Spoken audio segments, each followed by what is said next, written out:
and welcome to Roar. Now, let's talk about reality here. What if the people you think are strong actually started out a little bit more broken or as broken as you, and they just kind of work through their garbage to get to where they are? You think that's possible? Let's talk about that. Okay, because a few people have said to me lately, yeah, but you could do it. You're strong. You're different. Well, no, the frig I'm not. I'm not different at all. I became strong. And people see me now and they think, this is who you've always been. But they didn't see me in 2019 when I was begging, like begging hospital staff to let me die because I couldn't handle another second inside of my own body and soul. Okay. They didn't see me when I was paralyzed. They didn't even see me when I was going blind. They didn't see me when my memory was shattered from epilepsy or my entire life felt like it was in chaos. They didn't see the years of being sick, the fear, the confusion, the mental breakdown, the exhaustion of trying over and over to explain what was happening to me while people around me all thought I was lying or making it up because they couldn't even understand what was happening inside my brain because they couldn't see it. So they didn't see that what multiple sclerosis was doing to me at 28. They didn't see what the Crohn's disease did to me at 21. They didn't see how every ounce of confidence, identity, self-esteem, and strength I thought I had got ripped right the hell out from under me, right? They didn't see that. And I became a shell of an empty human being. So no, I was not just strong. I was broken, completely broken. And the difference is that somewhere inside that pain, I decided to take one risk, one step, one reach for help. And when I did, God grabbed my hand and I started to climb out of that hell inch by inch. And it took a long time, you guys. And that's what people don't seem to understand. You don't actually, well, you don't need to already be strong to change your life. You don't even need to have confidence before you begin. You don't even need to know the steps. You do not need to believe in yourself perfectly. You just need to take the first step here anyway, regardless of fear, regardless of your excuses.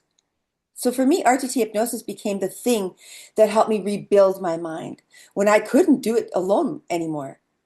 It took me a full year just to feel like I can stand mentally again and just to get my footing back, just to start untangling the chaos up in this bad boy up here.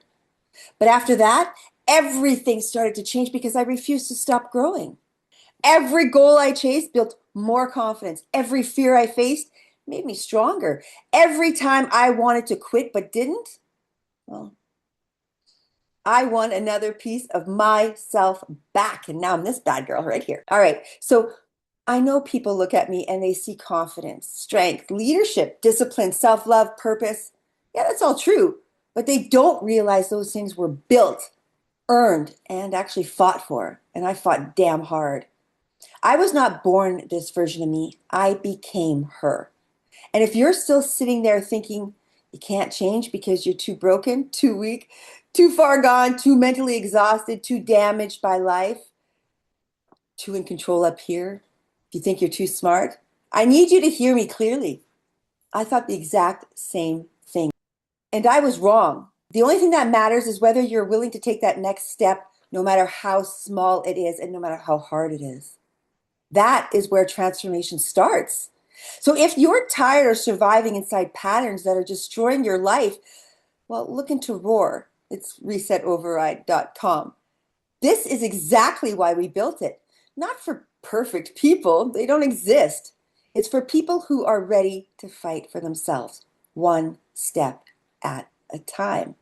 And that's where we're getting started right here, right now.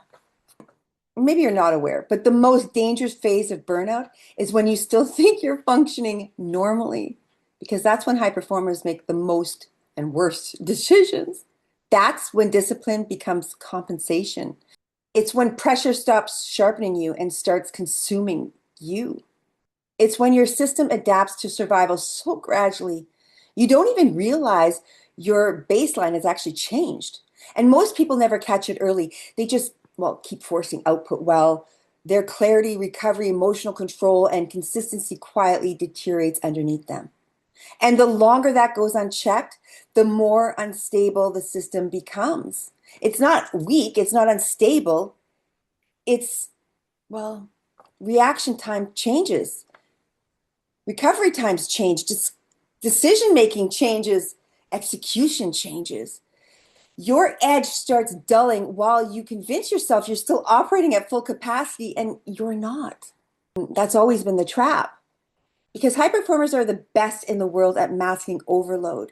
You can still lead, still produce, still carry pressure, still execute when everyone else folds. But internally, your system is running hot all the frickin' time. I know you know it. Now, sleep stops restoring you properly. When did that happen? Years ago it started. Your mind never shuts down at all, ever. And you're probably not even noticing it anymore because you're just, used to it. Small problems start feeling heavier than they should. Your patience shortens, your reactions get heavier. You start attacking people and, regret it afterwards. And most people respond the wrong way. More pressure, more force, more caffeine, more suppression, more control. None of that frickin' works. As if an overload system can somehow recover from being driven even harder. How does that work for your car when you do that? It doesn't, does it? Because it can't work. And eventually the nervous system starts forcing payment. And now you're paying for it. It's not all at once. It's gradual until the person who once operated with precision starts functioning in survival mode without even realizing it. That is why war exists. Because, a warrior's nervous system is either conditioned or it's freaking consumed.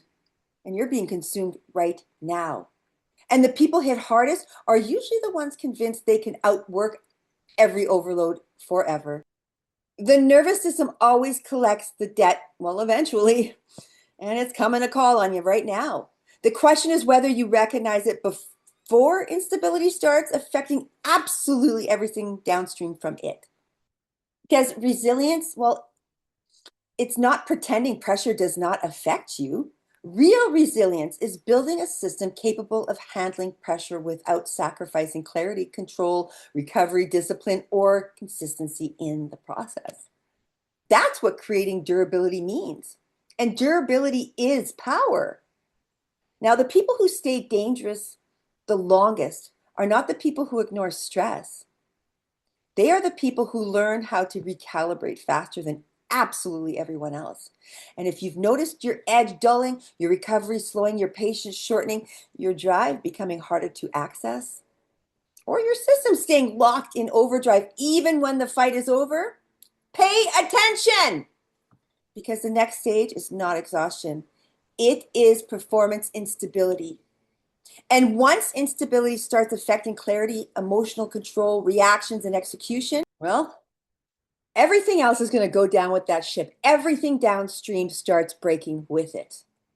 And you're not done, but your system may be well overloaded. And if you learn how to resist, if you learn how to resist it correctly, you do not become softer, you become harder to break. In the next video, you're going to see the exact mechanisms that cause disciplined people to slowly lose clarity, recovery, speed, emotional control, and consistency under pressure long before the collapse is visible. And why most people trying to solve it are unknowingly making it way worse. So watch that next video, will you? We're going to help you out.